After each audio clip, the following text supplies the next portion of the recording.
রিঙ্কি রান্নাঘরে সবাইকে স্বাগত বন্ধুরা। আজকে তোমার লেগে আমি নিয়ে এসেছি একটা স্পেশাল, যেটা চটপটা খাইতে খুবই মজা। এই গরমের সিজনে খুব যেটা পাওয়া যাইতেছে, আজকে এইটাই তোমরা লগে শেয়ার করুম। চলো দেখানো। এই যে সুন্দর করে সাজাই নিয়েছি, দেখো। এই যে গরমের মধ্যে কাঁচা কাঁচা আম, যেটা আমরা খুবই সবার প্রিয়। আজকে এটা আমের আচারটা বানাবো অল্প কিছু জিনিস দিয়ে সেটা। চলো এটা কি কি লাগে শেয়ার করি। এই যে আম নিয়ে নিছি, কাঁচা আম, যে কোনো আম নই তোমরা নিতে পারো। কাঁচা আম নিয়ে নিছি। আর মেন হয়েছে এটার ভাজা মশলাটা। এটা লেগে লাগবো গুয়ামুড়ি, শুকনা লঙ্কা, তেজপাতা, ধনিয়া, এই অল্প মেথি আর একটু কালো জিরা। এটা একটু ভাজা নেবো, ভাজা গুঁড়া করে নেবো। আর লাগবো চিনিও তোমরা ইউজ করতে পারো, আমি এখানে গুঁড়ি ইউজ করতেছি। সামান্য একটু হলুদ। আর এটা হচ্ছে বিট লবণ আর সরষের তেল। এটা দিয়ে সেরে আজকে তোমরা আচারটা বানায় সেরা দেখামো। আশা করি তোমরা খুব ভালো লাগবো। চলো দেখতে থাকো। সুন্দর করে দেওয়া, সুন্দর করে রেডি, ছোট ছোট করে কাটটা নিছি। এটা তোমরা কাঁচা আজকে বানাইতেছি। তোমরা চাইলে এটার মধ্যে হলুদ লবণ মাইখা সেরা 3 দিন রোদ্রে শুকায়া তারপরও করতে পারো। কিন্তু এই যে বৃষ্টির লেগা আম পাইকা যাইতেছে গা, বৃষ্টির লেগে রোদ্র দিতে পারতেছি না, তার লেগে আজকে মনে করলাম না কাঁচাই বানাইলাই। আর কাঁচাটাও খুবই স্বাদ লাগে। এটা তোমরা লগে শেয়ার করুন, খুব ভালো লাগবো আশা করি। আর আমড়ি কাটটা নিছি। চলো এই ভাজা মশলাটা বানাই নেই, সবজি রেডি করে নিছি। চলো এটি ভাজা নিই একটু। এই যে গ্যাস অন করে দিয়েছি, একটা প্যান বসাই দিলাম।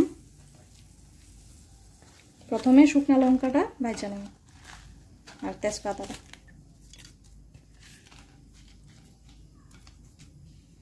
এই যে শুকনা লঙ্কা তেজপাতাটা একটু গরম হয়েছে, এখন এটি দিয়ে দেবো গুয়ামুড়ি, ধনিয়া, মেথি আর কালো জিরা।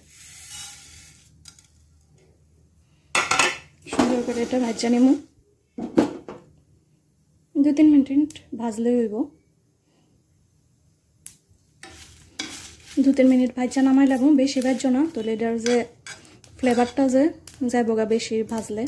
হালকা একটু জাস্ট রোস্ট করে নিব।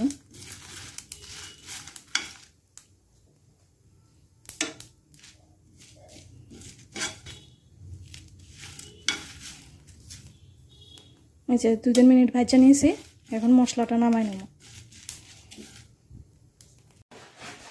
এই যে এটা ভাজা ঠান্ডা করে নিয়েছি, এখন মিক্সার মধ্যে এটা একটু হালকা, বেশি গুঁড়া করতাম না, মিডিয়াম একটু ক্র্যাশ করে নিই।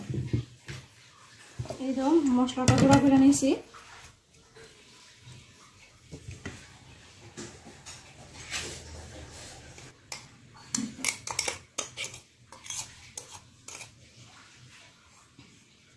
এই যে সব রেডি করে নিয়েছি, চলো এটা শুরু করি। আর রৌদ্র দেওয়ার লেগে আমি একটা কাঁচের এখানে জগ নিয়ে নিছি, কারণ জানো অনেক কাঁচের বয়াম তো উঠে গেছে, কাঁচের বয়াম পাওয়া জানা। আর 3-4টার মধ্যে আছে জলফির আচার, বড়ই আচার, তেঁতুলের আচার। তো এটি ব্লক হয়ে আসা গা, মানে আমার আচারের লেগে এই ঝাড়টাই ইউজ করতেছি। তোমরা কাঁচের মন্ত্র ঝাড় পাইলে এটার মধ্যে রাখলে, কিংবা সেরামিকের যে ঝাড়টিও এটির মধ্যে রাখতে পারো। আমি এটার মধ্যে আজকে রেডি, মানে কাঁচের একটা পাত্র হইলেই চলে, কাঁচের পাত্রের মধ্যে অনেকদিন থাকে আর সুন্দর আচারটা। চলো এটা বানানো স্টার্ট করি। এই যে কাঠটা নিয়েছি, প্রথম একটু লবণ আর হলুদ দিয়া এটারে মাখাই নেব।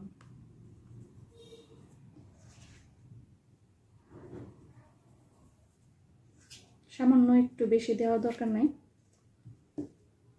আর দিয়ে দেবো বিট নুন।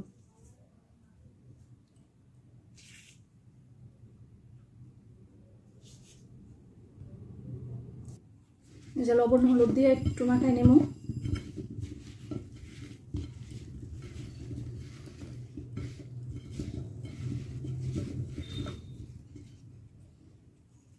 এটা তোমরা আলুর পরোটার সঙ্গে, তারপরে একটু ডাল দিয়া গরমের মধ্যে একটা পিস হইলেই খাওয়ান একদম জমা যাইব, কোনো কথা নেই, খুব ভাল লাগে।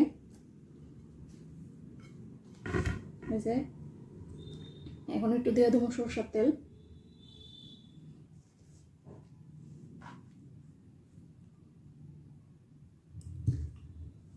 আর দিয়ে দেবো গুড়। তোমরা গুড়টা আমরা একটু খাইয়া দেখো, বেশি চুক্কা হইলে বেশি দিও, আর যদি অল্প চুক্কাও বেশি দেওয়ার দরকার নাই। আমি যে গুঁড়া করে নিয়েছি গুড়টা,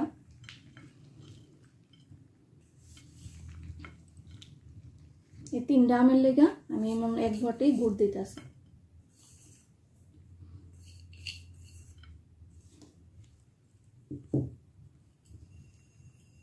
আর দিয়ে দেবো এই যে ভাজা মশলাটা।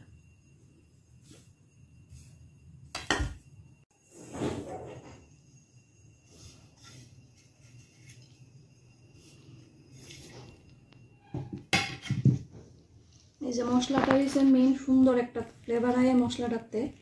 এখন সুন্দর করে একটু মাখাই নিতে হইব। এটা কড়াইয়ের মধ্যে দেওয়ার কোনো দরকার নাই, এমনি রোদের মধ্যে তোমরা 15 দিন রেখে দিবা, গুড়টাও গলবো আর আস্তে আস্তে নরম হইব আমটা, আর খাইতে খুবই স্বাদ। এটা 15 দিন একটু একটু রৌদ্র দিবা। 10টার দিকে রৌদ্র দিলে যে 12টা একটা রৌদ্রটা পাওয়া যায়, এই রৌদ্রতে খুব সুন্দর।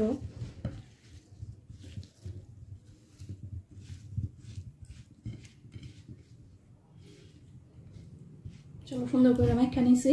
এখন জারটার মধ্যে ঢেলে অনেকক্ষণ লাগাই মাইখা নিছি, একদম সুন্দর করে সেটা প্রত্যেকটা আমের মধ্যে লাগছে।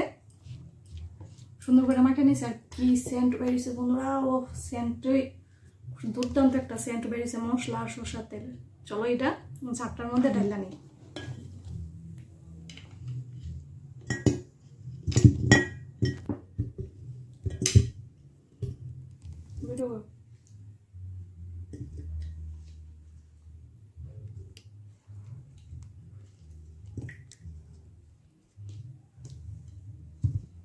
দেখো একদম এক ঝগ হয়েছে।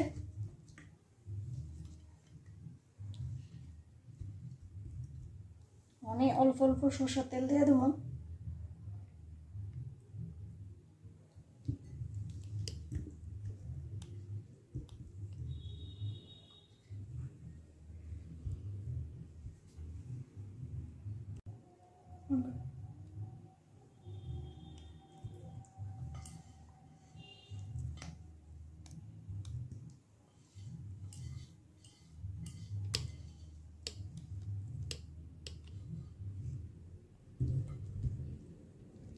যে বাকি তেল যেটা আছে এটাও দিয়ে দিব। এই তেলটাই অনেকদিন আচারটা থাকবো, নষ্ট হইতো না। তোমরা একদম 1 বছর রেখে খেতে পারবা, আরো বেশিও রাখতে পারবা, কিন্তু আমরা ঘরে এতদিন থাকতো না। চলো রৌদ্র দেওয়া শুরু করি, তারপরে দেওয়া হইব, তারপর তোমরা লোকে শেয়ার করুন। যে বন্ধুরা দেওয়া সাদা একটু কাপড় নিয়ে নিছি, পরিষ্কার একটা ভালো কাপড় নিয়ে নিছি, এটা দিয়ে সেরা এইভাবে দিয়া এটা সুন্দর করে বান দিয়ে দিমু, যাতে এটার মধ্যে হাওয়াও না আয়ে আর সুন্দর করে রৌদ্রটা ওইটা লাগে।